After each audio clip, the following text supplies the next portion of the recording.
Olá pessoal, sejam bem-vindos a mais uma aula aí.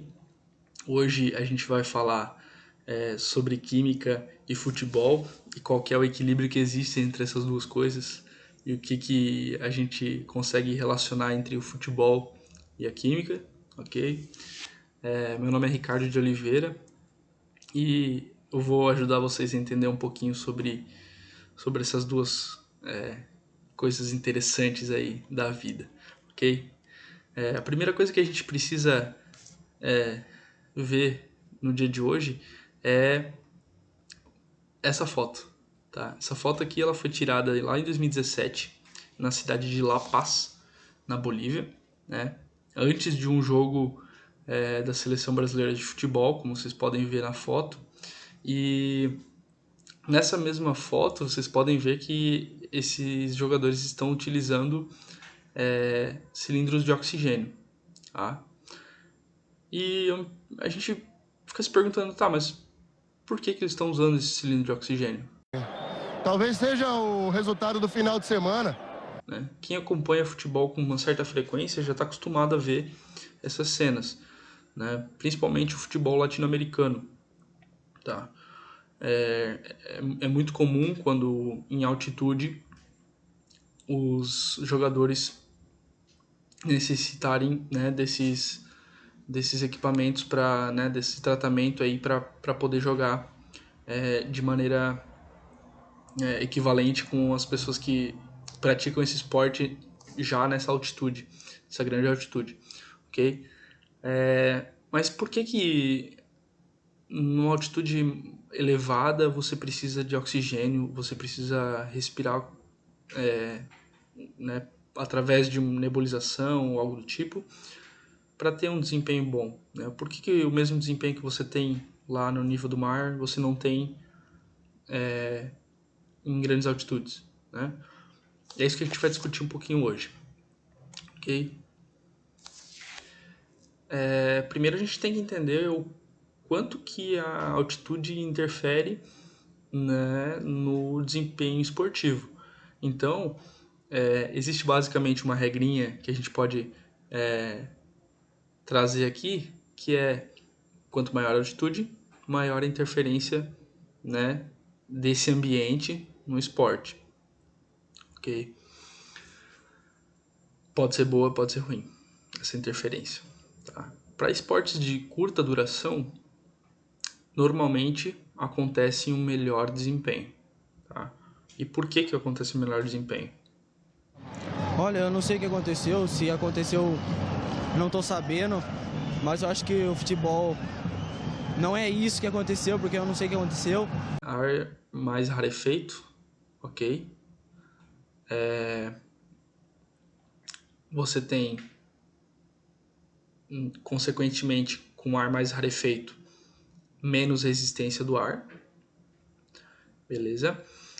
E por isso, né, você consegue ser mais ágil, né, você tem menos atrito do ar, digamos assim, então o seu movimento ele é menos impedido, né, pelo ar, então você consegue atingir maiores velocidades, pular mais alto, né, conseguir um desempenho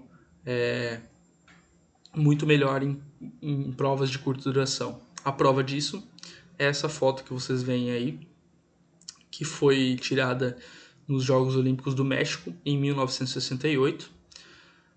E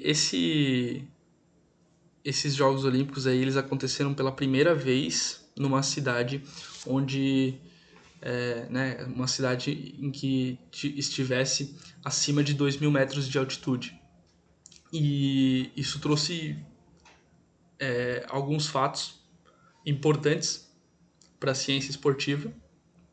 Alguns deles são os que eu listei ali, né, que vocês podem ver na imagem, ao lado da imagem, que nessa competição foram batidos então 68 recordes mundiais.